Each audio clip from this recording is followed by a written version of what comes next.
नमस्कार, मैं हूं आशीष चित्रांशी और आप देख रहे हैं द न्यूज लॉन्चर। दिल्ली में इंडिया अलायंस की सबसे बड़ी बैठक। उस बैठक में ममता बनर्जी ने एक प्लान रखा। राहुल ने उस प्लान पर आगे का ऐलान किया और अब उस ऐलान पर एक्शन हुआ है। एक साथ 23 पार्टियां सीजेआई के पास पहुंच गई हैं, सूर्यकांत के पास पहुंच गई हैं एक साथ।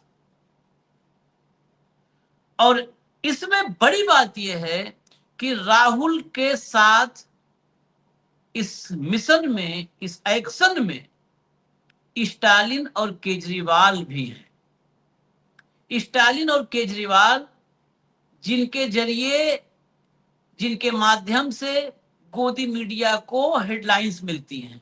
इस देश में खबर तो अगर निगेटिव हो तो विपक्ष के भीतर तलाशी जाती है, और पॉजिटिव एक ही काम है सरकार के बारे में, पॉजिटिव मतलब विज्ञापन छापो, खबर नहीं। खबर सिर्फ विपक्ष के बारे में छापो, निगेटिव वहां से तलाशो। तो स्टालिन और केजरीवाल ये दोनों उस काम में गोदी मीडिया को मदद करते हैं। लेकिन यहां पर बड़ा झटका लगा है, इसीलिए कहीं पर ये खबर छपी भी नहीं है। मैंने जब देखा तो एक जगह, केवल एक पोर्टल पर एक खबर लगी थी, हिंदी में सिर्फ एक पोर्टल पे लगी थी। मैं कहा चलो एक जगह लग गई, कम से कम हिंदी में बांचने में आसानी हो जाएगी। सिर्फ एक जगह पर वो भी अनएक्सपेक्टेड जागरण में लगी थी, बाकी कहीं खबर ही नहीं लगाई। आप समझ लीजिए इस देश की मीडिया की हालत है, इसकी गति। कहीं खबर नहीं लगाई कि स्टालिन, केजरीवाल, ममता, राहुल सब साथ आए, 23 पार्टियां सूर्यकांत के सामने पहुंच गई, चिट्ठी लिख दिया, कोई नहीं लिखा। भाऊ को लाइए, मैं सीधा खबर पे आता हूं, आपको दिखाता हूं क्या है खबर और सुनवाता हूं। स्वागत है भाऊ, हेडलाइन लाओ भैया। चुनाव आयोग के खिलाफ सुप्रीम कोर्ट पहुंचे 23 विपक्षी दल। ये पूरा कच्चा चिट्ठा लेके पहुंचे हैं ज्ञानेश का। सीजेआई सूर्यकांत को लिखा संयुक्त पत्र। चलिए जरा अब भीतर चलिए खबर के। देश भर में जहां एक और बड़े पैमाने पर चुनाव आयोग मतदाता सूची में सुधार को लेकर एसआईआर की प्रक्रिया चला रही है, वहीं दूसरी तरफ इसी मामले में जारी सियासी गर्माहट को तेज कर दिया है। कारण है देश भर की 23 राजनीतिक पार्टी, एक निर्दलीय सांसद ने मिलकर सुप्रीम कोर्ट के मुख्य न्यायाधीश सीजेआई सूर्यकांत को एक साझा पत्र भेजा है। 23 पार्टियां और एक निर्दलीय भी है। इसमें बड़ी बात यह है कि जब फैसला किया गया था तब 21 पार्टियां थी, मतलब इसमें संख्या बढ़ी है। ये खेमा मजबूत हुआ, इसलिए खबर गायब कर दी गई। आगे चलते। संयुक्त पत्र पर निर्दलीय सांसद और वरिष्ठ वकील कपिल सिब्बल ने भी हस्ताक्षर किए हैं। इसके अलावा तृणमूल कांग्रेस के नेता डेरेक ओब्रायन ने सोशल मीडिया पर बताया कि इस मुहिम में आम आदमी पार्टी और डीएमके भी साथ हैं। दोनों पार्टियों ने इस पत्र पर साइन किए हैं। आगे बढ़िए। इस पत्र के बारे में जयराम रमेश ने बताया कि 8 जून 2026 को इंडिया गठबंधन के नेताओं की एक बड़ी बैठक हुई थी। इस बैठक में 21 राजनीतिक दलों और एक निर्दलीय सांसद ने हिस्सा लिया था। उसी बैठक में तय हुआ था कि चुनाव आयोग की कार्यप्रणाली और एसआईआर प्रक्रिया को लेकर मुख्य न्यायाधीश को पत्र लिखा जाएगा। जब हमने चर्चा भी किया था कि पत्र वगैरह लिख के होना क्या है, वो विषय अलग रहा कि होना क्या है, वो भी अभी बात में आ ही जाएगा होना क्या है। जब मुकदमा लड़के कुछ नहीं हुआ तब पत्र लिख के क्या होगा। लेकिन मुझे लगता है कि पहली बार सुप्रीम कोर्ट में सीजेआई के नाम एक साथ संयुक्त पत्र पर 23 राजनीतिक दलों के दस्तखत हैं। 23 राजनीतिक दलों के दस्तखत के मायने में एक बार शुरू में ही क्लियर कर दूं, भारतीय जनता पार्टी और इसके सारे सहयोगी, पूरा एनडीए आप इकट्ठा कर लो, पूरे एनडीए का जो संयुक्त टोटल मत प्रतिशत है वो 40% के आसपास। और इनको छोड़ करके बाकी सारे दल देश के वो सीजीआई को पत्र लिखे हैं। यानी इस देश की 60%, इस देश का जो 60% प्रतिनिधित्व है वो सीजीआई को पत्र लिखा है। इसकी महत्ता ये है। अब इतना जितना टेक्निकल हम बात किए हैं, हमसे कई लाख गुना ज्यादा बुद्धिमान है सूर्यकांत, कई लाख गुना। मैं हजार और सैकड़ों करके अपमान नहीं करूंगा उनका, कई लाख गुना। तो जितना मैंने कहा कि गणित निकाला, इतना गणित तो सूर्यकांत नींद में भी सूर्यकांत के चल सकता है। तो ये समझना चाहिए चीफ जस्टिस को कि इस देश का 60% प्रतिनिधित्व उनका दरवाजा खटखटाने आया है। अब खोलना नहीं खोलना उन पर निर्भर है। खोल करके बैडमिंटन बाहर खेलना है या बंद दरवाजे में बैडमिंटन खेलना है, ये भी उनका निर्णय है। तो कुल मिलाकर के बैडमिंटन कोर्ट में 23 पार्टियां, सॉरी सुप्रीम कोर्ट में, अब भूल जाते कई बार बैडमिंटन कोर्ट और सुप्रीम कोर्ट में कई बार समझ में नहीं आता, कम बुद्धि का आदमी है हम, है ना, उतना है नहीं दिमाग सूर्यकांत इतना, तो बैडमिंटन कोर्ट कई बार निकल जाता है मुंह से।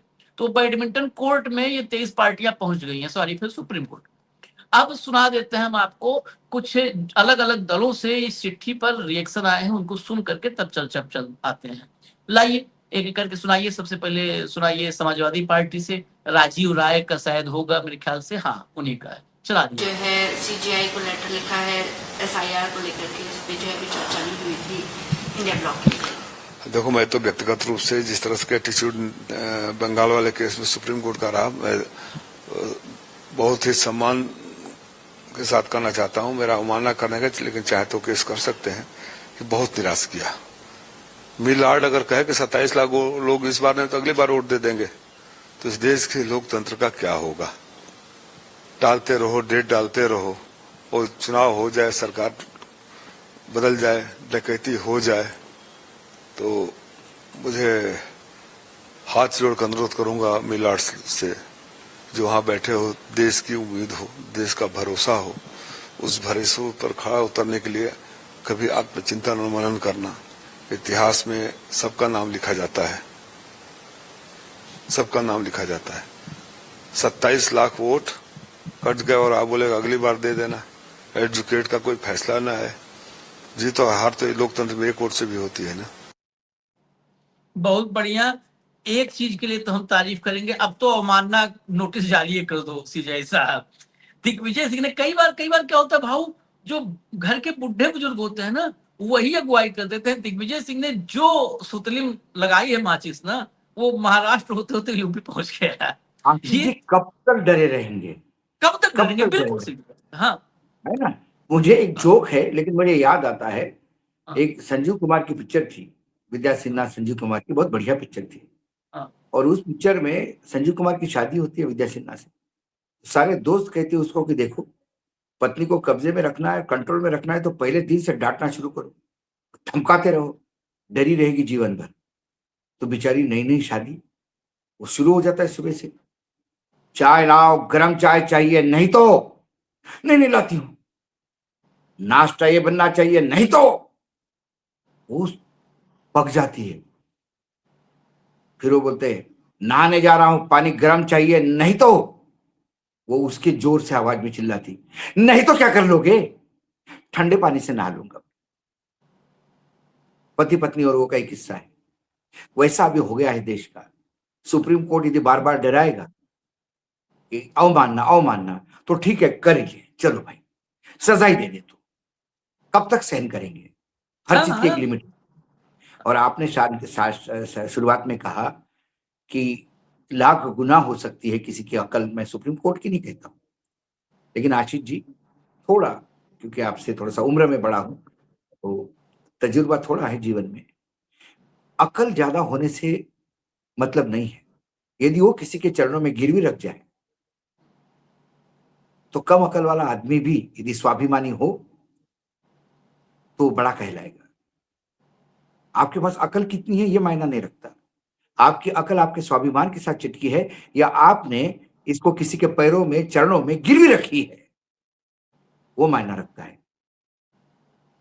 इसलिए वर्तमान में संविधान और लोकतंत्र, ये दो चीजें यदि आंखों के सामने हैं, तो मुझे न्यायपालिका बहुत नीचे चली जाती है, माफ कीजिएगा, बहुत नीचे दिखाई देती है, और कुछ नहीं। और यही सबसे बड़ा दुर्भाग्य है देश का, सबसे बड़ा दुर्भाग्य। जो कस्टोडियन है, तो बागड़ ही खेत को खाए, तो फिर अब कहां जाए? फिर बागड़ को ही कोसना होगा। चाहे उसकी कुछ भी सजा हो। इसलिए कहा दिग्विजय जी ने, हाँ मुझे, मैं अवमानना की सजा दो मुझे। उन्हें पुष्पमित्र जो मेयर है इंदौर के, उनको धन्यवाद दिया कि भाई मैं तो भगवान से प्रार्थना करता हूं कि आपकी गुजारिश एक्सेप्ट हो, मुझे कोर्ट के सामने तो जाना पड़े, कोर्ट मुझे बुलाएगा तो सही कि आपने क्यों कहा, कुछ तो बोलूंगा। इनने भी कहा अवमानना, इसके पहले भी 2 जगह से ऐसी स्टेटमेंट आ गई कि भैया अवमानना कर, ठीक है जो करना सो कर, अब नहीं। कब तक चुप रहेंगे? संविधान यदि टूटता हुआ नजर आए, संविधान लूटा जा रहा है, संविधान पैरों के नीचे रोंदा जा रहा है, स्वायत्ता संस्थाएं पैरों में घुंघरू बांध के सरकार के दरबार में नाच रही है, मीडिया बिक चुका है, ऐसे संक्रमण के काल में एक ही सुरक्षा कवच बन के उभरता है, वो है न्यायपालिका। और ये न्यायपालिका ही दरवाजा खोल दे किले का, और कितना भी बड़ा सेनापति हो क्या लड़ेगा विरोध दुश्मनों से? हाँ, दिख ही नहीं रहा है अब तो न न्याय हो रहा न न्याय होते दिख रहा, अब कुछ हो नहीं है। कुछ नहीं, बिल्कुल बिल्कुल सही कह रहे हो, कुछ नहीं। लाओ भैया महुआ मोइत्रा, वो ये देखिए ना, महुआ मोइत्रा सागर का दोस्त है, सागर का राम मंदिर बनना चाहिए कि नहीं बनना चाहिए? 500 सालों से नहीं बना था राम मंदिर ना आशीष जी। हाँ 500 सालों से संघर्ष चल रहा था, हाँ और चलता 10-15 साल, क्या फर्क पड़ रहा था? हाँ हाँ हाँ लेकिन डे टू डे हियरिंग हुआ राम मंदिर का, हाँ। प्रायोरिटी से हुआ। और फिर चंद्रचूड़ जी को भगवान ने बोला कि तुम बनवा दो मंदिर, तो उनने बनवा दिया। उसी राम मंदिर में इतनी बड़ी चोरी हो रही है, डकैती हो रही है, इतना पूरा देश आहत अरे है। इतना क्या तो आफत बोले आ रही heavens are not going to fall. तो my lordship, why was that everyday hearing? Was heaven going to fall then? What was so big? Heavens are not going to fall, not today. It would have not fallen then also. नहीं बन रहा था तब कौन सा आसमान फटा जा रहा था, तब भी नहीं फटा जा रहा था। There is दुनिया अपने वेग से चल रही complete थी। हाँ, unity हाँ। in the non-NDA opposition, complete unity on the manner in which the BJP is manipulating electoral rolls through the SIR exercise, manipulating the voting process through the SIR exercise, manipulating elections through the SIR exercise, and hijacking democracy. The BJP is hijacking democracy through the SIR exercise. There is complete unity in the non-NDA opposition on this issue. In an unprecedented move, this has never happened before, 23 opposition parties have written to the Chief Justice of India, have written a joint letter in which the DMK and the Aam Aadmi Party have also signed that letter, appealing to the judiciary on this manipulation of the electoral process and the manner in which the BJP is misusing the SIR with the Election Commission as its 12th man, misusing the SIR, snatching away the right to vote from lakhs of people. Lakhs of people have been disenfranchised in the Bengal election. Lakhs of people have lost their right to vote. So, we have, for the first time, opposition parties have written to the Chief Justice of India. We have sent the letter today, appealing to the judiciary, appealing to the judicial conscience that please consider this manipulation, this gross violation of the right to vote of every citizen of India, which the BJP is doing in order to benefit politically.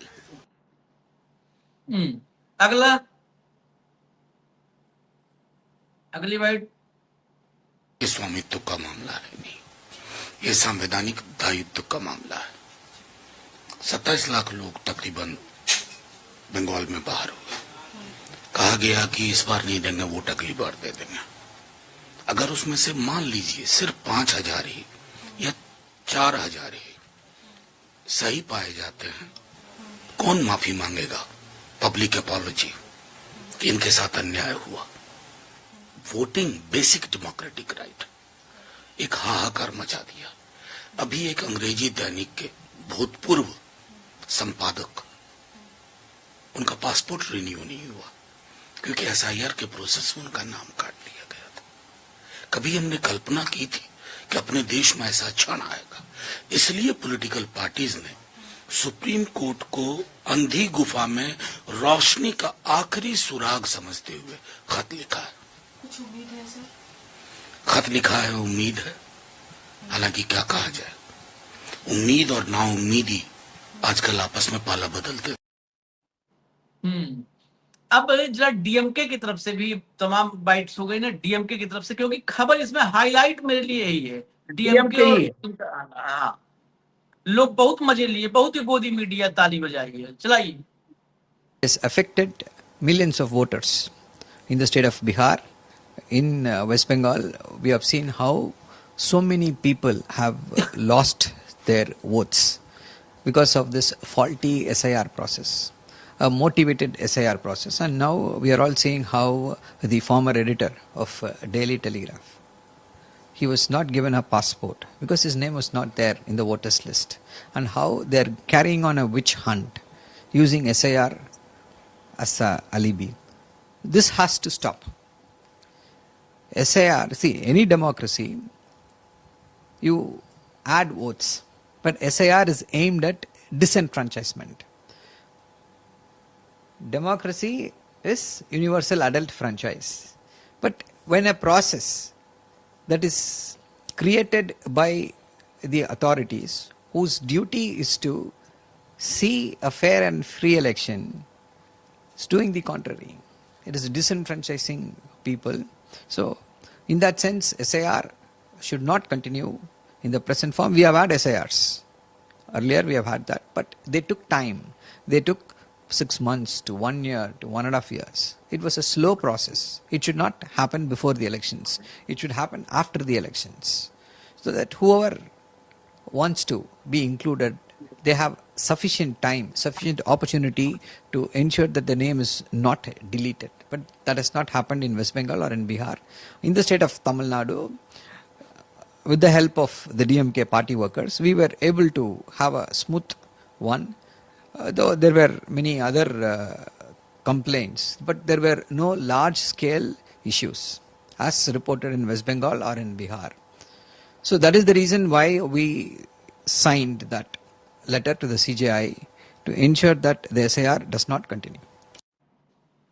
ये सर्वानंद अन्नादुरई थे, ये Stalin के प्रवक्ता हैं, क्योंकि देख के लगे कि कोई ऐसे ही सुना दिया कि ये उनके प्रवक्ता हैं आधिकारिक रूप से। भाऊ, असली तो झटका ये है, वो सुप्रीम कोर्ट गए, पता है आपने भी कह दिया सुप्रीम कोर्ट में क्या होना। असली झटका ये है कि इसी बहाने ये डीएमके के साथ में कार्ड टिक ओपन गए। हो गए। डीएमके के कार्ड ओपन हो गए। देखिए, डीएमके ने हाँ। पहले भी कहा था कि हम अलग बैठेंगे, लेकिन बीजेपी का किसी भी इशू पे समर्थन नहीं करेंगे। हाँ। लेकिन डर यह है, समर्थन करना और एब्सेंट रहना। बिल के हाँ। समय यदि एब्सेंट रहे तो समर्थन तो नहीं किया, लेकिन एब्सेंट करने से आप उसको बेल आउट कर सकते हैं। तो लिटमस टेस्ट वो होगा। चलो, आज तो उन्होंने सुप्रीम कोर्ट के सामने दे दी है, क्योंकि बीजेपी से जितने स्टालिन प्रताड़ित थे, जो गवर्नर ने गंद मचाई थी तमिलनाडु में, और जो गदर काटा था, सरकार को काम नहीं करने दिया वर्चुअली 5 साल। कोई बिल पास नहीं होता था, बिल बैठे रहते थे। सर्वोच्च न्यायालय तक का मामला आ गया, संविधान पीठ तक की, और राष्ट्रपति ने इंटरवेन किया। महामहिम राष्ट्रपति को भी बुरा लगा कि राज्यपाल कैसा 3 महीने में वापस करेगा बिल, उसको तो 3-4 साल बैठना चाहिए। यदि सत्ता पक्ष की सरकार नहीं हो तो उसको कैसा काम करने देंगे। ये हमारे महामहिम राष्ट्रपति को भी बुरा लगा, उन्होंने रेफरल दिया।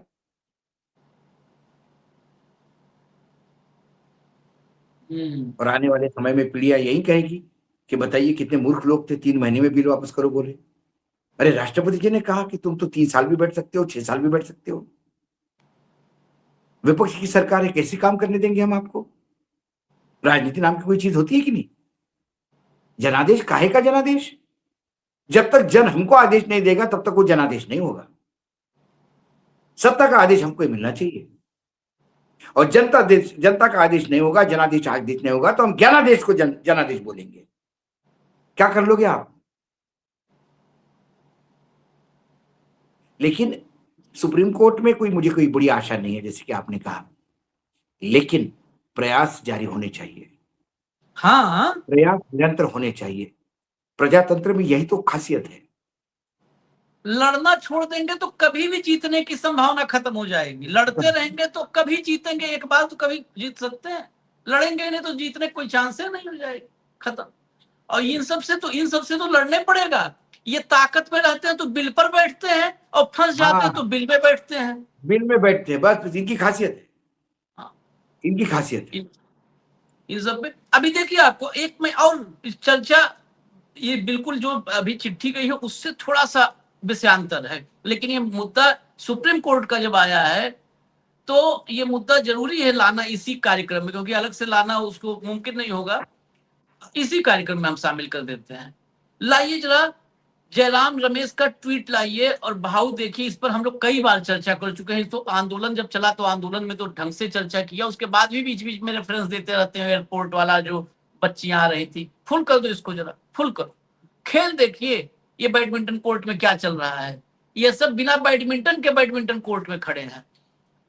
29 दिसंबर 2025 को सुप्रीम कोर्ट ने अरावली पर्वतमाला और पर्वत श्रृंखलाओं की पुनर्परिभाषा पर 20 नवंबर 2025 को दिए गए अपने पहले फैसले को स्वतः संज्ञान लेते हुए वापस लेकर असाधारण विवेक और साहस का परिचय दिया था।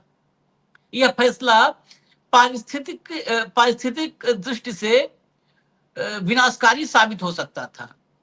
अब सुप्रीम कोर्ट ने इस पुनर्परिभाषा के मुद्दे की नए सिरे से और विस्तार से जांच करने के लिए एक 5 सदस्यीय उच्चाधिकार प्राप्त समिति का गठन किया है। ये एम्पावर्ड कमेटी है। इस समिति में वर्तमान या सेवानिवृत्त अधिकारियों की भरमार है। यह तथ्य बेहद निराशाजनक है कि समिति की अध्यक्षता केंद्रीय पर्यावरण, वन एवं जलवायु परिवर्तन मंत्रालय के एक कार्यरत अधिकारी द्वारा की जाएगी। सोचिए, मोदी का अफसर आकर के इसकी अध्यक्षता जो है नहीं एम्पावर्ड नहीं, कमेटी अरे करेगा। जिन्होंने कोर्ट में परमिशन दी, उन्हीं के परमिशन पे कोर्ट ने डिसीजन दिया।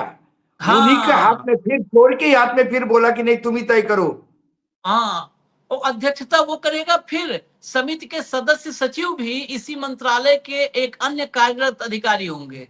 इससे इस बात पर गंभीर सवाल उठते हैं कि यह समिति कितनी स्वतंत्र और निष्पक्ष हो सकेगी। यह स्वयं समिति के प्रतिष्ठित सदस्यों पर कोई सवाल नहीं है, बल्कि मोदी शासन की सोच, तौर तरीकों और कार्यप्रणाली को देखते हुए यही वास्तविकता है। स्पष्ट है कि अरावली परिस्थितिकी तंत्र के पुनर्परिभाषित किए जाने का खतरा अब भी बना हुआ है। आगे फिर वही कि जो फैसला दिया था पलटा जा सकता है। अब आगे इसको साइड में चला दीजिए, पढ़ लेंगे लोग।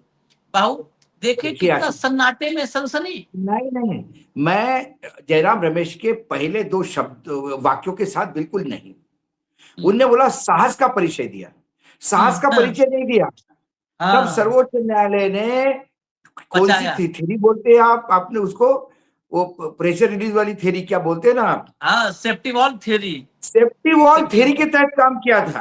हाँ, 4 बचाया था। लाख से ज्यादा जेनजी वहां इकट्ठा था, जिसकी प्लेन में मेरी बात हुई थी बच्चों की। मैंने अभी हाल ही में जब महात्मा गांधी के आश्रम में सेवाग्राम में अभी परसों के दिन जब मेरा भाषण था इसी पर, युवाओं पर, तब मैंने कहा था, वो वाकया मैंने रिपीट किया और आज फिर मैं रिपीट करता हूं। मैं फ्लाइट से पुणे से आ रहा था, साथ में, नहीं मुंबई से आ रहा था, साथ में पीछे 2 लड़कियां बैठ के बड़े तेज तेज में अरावली को लेके बात कर रहे थे।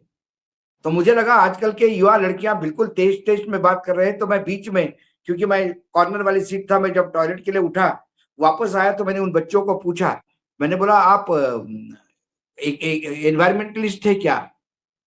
बोला no no, we are from corporate sector, हम तो जॉब करते हैं। मतलब आप राजस्थान कहाँ के? महाराष्ट्र। बोले मुंबई में जॉब करते हैं।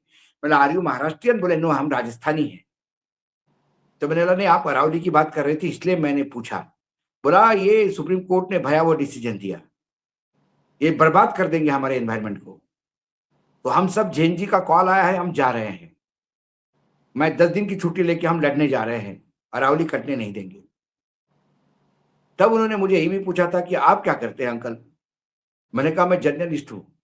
तो उसको एक जो होता ना नेचुरल रिएक्शन, फट करके मुंह पे, बोला अरे आप लोगों ने ही तो सब बेड़ा गर्क कर दिया है, आप लोगों ने बर्बाद कर दिया है सब। वो इतने जोर से बोली कि आसपास के लोग इसे देखने लगे कहीं भाई कुछ क्या मामला है। मैं अपना चुपचाप बैठ गया, मेरे पास शब्द नहीं थे बोलने के, और लोग भी ऐसे देख रहे थे कि क्या हुआ भाई।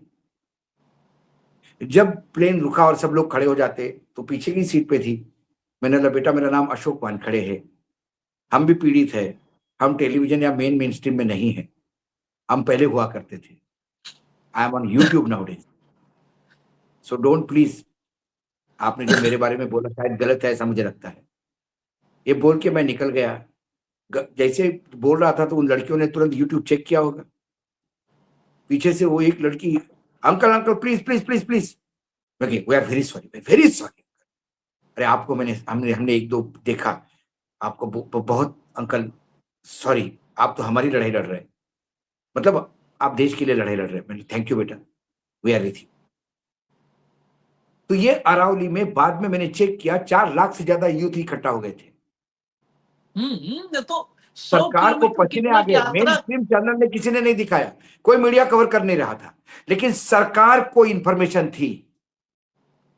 एकाएक हम सुओ चलाए मोटो ले लिया, सर्वोच्च न्यायालय ने अपने ही डिसीजन को सुओ मोटो लेते हुए स्टे दे दिया। स्टे दे और दिया उस टाइम पे भी इतना। हमने कहा था कि 4 लाख बच्चों से डर गई है सरकार, हाँ। और ये सरकार ने ही अंदर से इंस्ट्रक्शन दिए होंगे, नहीं तो सुओ मोटो लेने के लिए बहुत है। इस देश में हर 6 घंटे में एक किसान अपनी जान देता है, 18 बच्चों ने जान दी नीति में, क्यों नहीं सुओ मोटो लिया? ये इस देश के बच्चों की जान 1000 जान क्या कीड़े मकोड़े है क्या? हमने चलाया था, हम तो डेली डेली कवर करते थे उस खबर को। करते थे तब 1000 किलोमीटर की यात्रा निकालने का ऐलान किया था। ऐलान किया था। 1000 किलोमीटर तक अगर 1-2 लाख 3 लाख, मैं कह रहा हूं 4 से आधा कर दिए 2 लाख, 2 लाख लोग 1000 किलोमीटर चल दिए ना, तो पूरी दुनिया हिल जाती। ये भारत की बात नहीं है, तो इसलिए रोका तुरंत था। उन्होंने कर दिया। अब क्या हुआ, that work as a safety wall theory. बच्चों ने स्टे दिया, उन्होंने सेलिब्रेशन किया, बच्चे अब अपने जॉब पे चले गए, सब काम में चले गए। अब धीरे से एक कमिटी बनाएंगे। कमिटी में कौन लोग हैं? वही लोग हैं जिनके वजह से अरावली कट रहा है, उन्हीं लोगों के हाथ में दिया। ये अक्सर होता है, जब हिंडनबर्ग रिपोर्ट आई उसके ऊपर जो कमिटी बनी उसमें वही लोग थे जो अडानी जी के मित्र थे। हाँ वही। कहां से अडानी को पकड़ेंगे? और कहने के लिए होगा कि कमिटी बनाई। ऐसा ही 27 लाख लोग जब डाउटफुल कैटेगरी में आए तो 18 ट्रिब्यूनल बनाए, और सुप्रीम कोर्ट ये कहता भी है कि ये चेक करने में बहुत टाइम लगता। तो माए बाप 27 लाख लोगों के लिए 18 क्या सोच के बनाए थे? चुनाव भी खत्म हो गए, गणेश कुमार ने जो करना था उनका खेल बिल्कुल सही हो गया, प्लानिंग पूरी सक्सेस हो गई, बीजेपी को वो सत्ता में ले आए। नहीं उस समय और तो गुनाहगार सुप्रीम कोर्ट है। 27 लाख में से कह दूं मैं 27,000 भी लोगों का सत्यापन नहीं हुआ अभी। उस मामले तो बहुत छोड़िए, उसमें तो सूर्यकांत और बागची ये 2 गुनहगार हैं। पता नहीं इस देश में कभी सुप्रीम कोर्ट के सीजीआई को सजा हुई है, आगे कभी हो पाएगी, उम्मीद तो नहीं है, लेकिन ये 2 गुनहगार हैं। इनको खुद कटघरे खड़ा करके इन पर जिरह होनी चाहिए कि इस संविधान की आत्मा को इन्होंने जब कहा कि अगले चुनाव में दे देना वोट, तो संविधान की आत्मा को उस दिन जूतों तले रौंद दिया था। संविधान के कस्टोडियन ने संविधान की आत्मा को, हमेशा संविधान की आत्मा कहा जाता है। पॉलिटिशियंस जुमलेबाज होते हैं तो हमने सुना था, लेकिन न्यायपालिका की कुर्सी पे बैठने वाला न्यायाधीश जिसको भगवान मानते हैं लोग, न्याय देवता मानते हैं, वो पॉलिटिशियन नहीं हो सकता।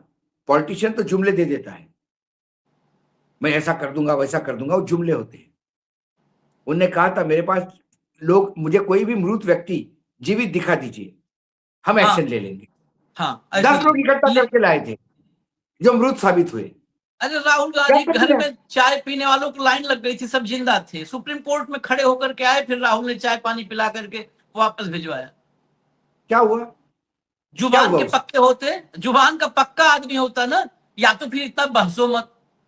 हाँ बहसने में कोई कसर नहीं है, ले आओ तो ये कर देंगे, लेके चले आए तो मुंह बा दिए। ये यही यही लैंग्वेज इन लोगों के लिए है और कुछ नहीं। लोग कहेंगे कि इसको सोफिस्टिकेटेड करो, नहीं हमारे पास क्रीम और वो है पाउडर क्रीम नहीं है। हम रंग रोगन नहीं कर पाएंगे नरेंद्र मोदी जैसे हम नरेंद्र मोदी अपना आजकल रंग नहीं रोगन कर करते रहे। हम इमोशनल लोग हैं और संविधान और लोकतंत्र जब जब इन पे हमला होता है तो फिर दिल से बातें निकलती है, उसमें हम फिल्टर नहीं लगा सकते, हमें माफ करना। नहीं, कोई इंटर फिल्टर लगाना भी नहीं है, लगाना भी नहीं। क्यों लगाएंगे फिल्टर? फिल्टर लगाने के लायक उस वैसा आदमी सामने दिखे कि जिसके लिए फिल्टर लगाना पड़े, कि लगाओ भैया, आदमी का व्यक्तित्व इतना है, ये आदमी का कृतित्व है। जिसका न कृतित्व है न जिसका व्यक्तित्व है, उसमें कौन सा फिल्टर लगाना? कोई फिल्टर उल्टर नहीं लगाना है। इजाजत दीजिए हमें, फिर आ रहे हैं बड़ी खबर जोगी लेकर के। धन्यवाद भाव, बहुत बहुत धन्यवाद, नमस्कार।